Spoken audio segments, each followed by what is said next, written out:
Recording by Sargama Studio, Bodhgaya।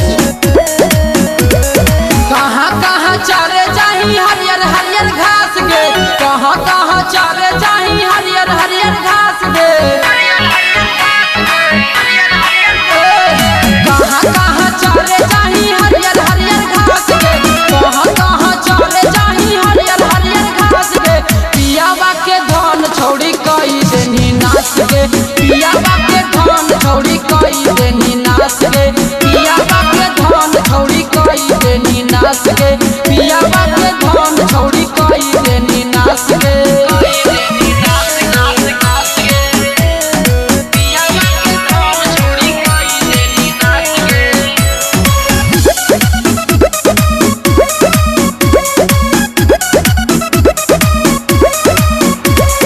चढ़ली जवानी में घूमही बाजार में, सभे छोड़न रहा हक तोरे इंतजार में।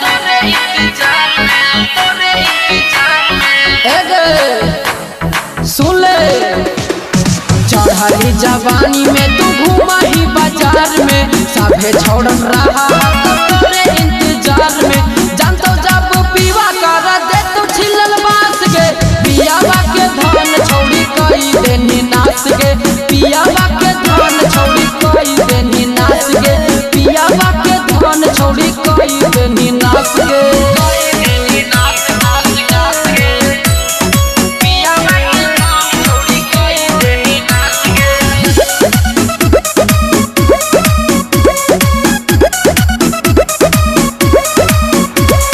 दिलीप रोशन राजा देखे सारी रतिया,